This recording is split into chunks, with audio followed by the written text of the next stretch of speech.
Good morning everyone, কেমন আছেন সবাই? এই তো সকালবেলা আবার একটা ব্লগ নিয়ে হাজির হয়ে গেলাম। তো সম্পূর্বা স্কুলে যাওয়ার জন্য রেডি হয়ে গেছে, আর এদিকে আমি ওর বাবার টিফিনটাও রেডি করে দিচ্ছি।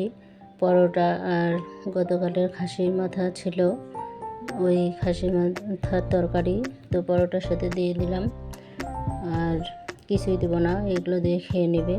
তো ওরা তিনজনে রেডি হয়ে স্কুলে যাচ্ছে।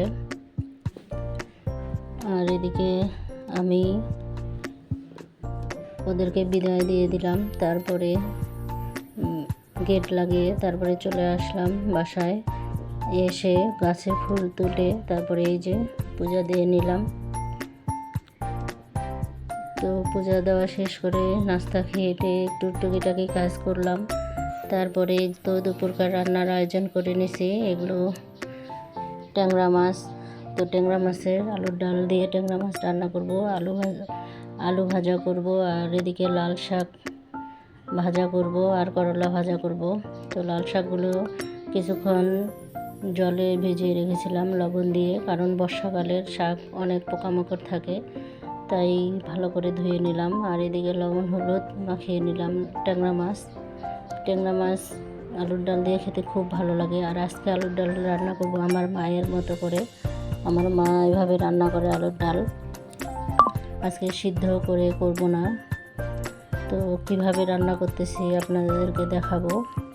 তো ভেজে নিলাম ট্যাংরা মাছগুলো, নিয়ে এখন লাল শাক ভাজবো। তো রসুন আর শুকনা মরিচ ভেজে নিচ্ছি লাল লাল করে, কাঁচা মরিচ ছিল না, তাই আজকে শুকনা মরিচ দিয়েই লাল শাক ভাজি করব।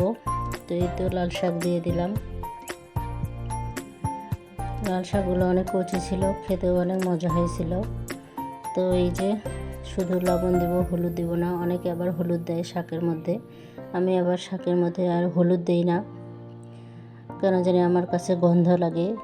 তো শাক ভাজা শেষ, এখন এই তো আলুর ডাল রান্না করব। তো প্রথমে একটু তেল দিয়ে আলুগুলো দিয়ে দিলাম, তারপরে সব মশলা দিয়ে দিলাম, যেমন আদা জিরা আর লবণ হলুদ মরিচের গুঁড়া, রসুন দিব না এখানে আজকে।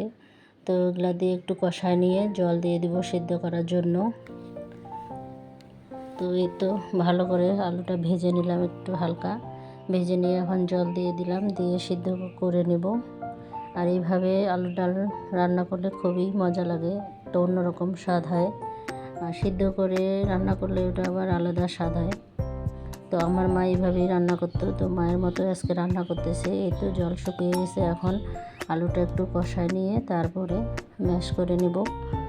তো একদম সুন্দর করে ম্যাশ করে নেব, একটু হালকা একটু দানা দানা থাকবে আর পাতলা করব। তো এই যে ম্যাশ করার পর একটু কষায় নিয়েছি, নিয়ে এখন জল দিয়ে দিলাম পরিমাণ মতো, বেশি গাঢ় করব না, এই ডালটা যত পাতলা হবে তত ভালো লাগবে খেতে। তো এই তো তারপরে পেঁয়াজ, পাঁচফোড়ন, শুকনো মরিচ আর তেজপাতা দিয়ে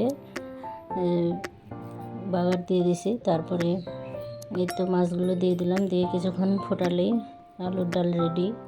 তো করলা ভাজা হয়ে গেছে, এদিকে কাঁঠালের বিচি একটু ভাজা করছিলাম আর আলু কাটছিলাম, আলু ভাজা করে নিই, শাক ভাজা করেছি। আর এদের ট্যাংরা মাছ দিয়ে আলুর ডাল অনেক দুর্দান্ত একটা খাবার। তো এই যে রান্নাবান্না শেষ, এখন দেখি সম্পূর্ণরাও চলে আসলো।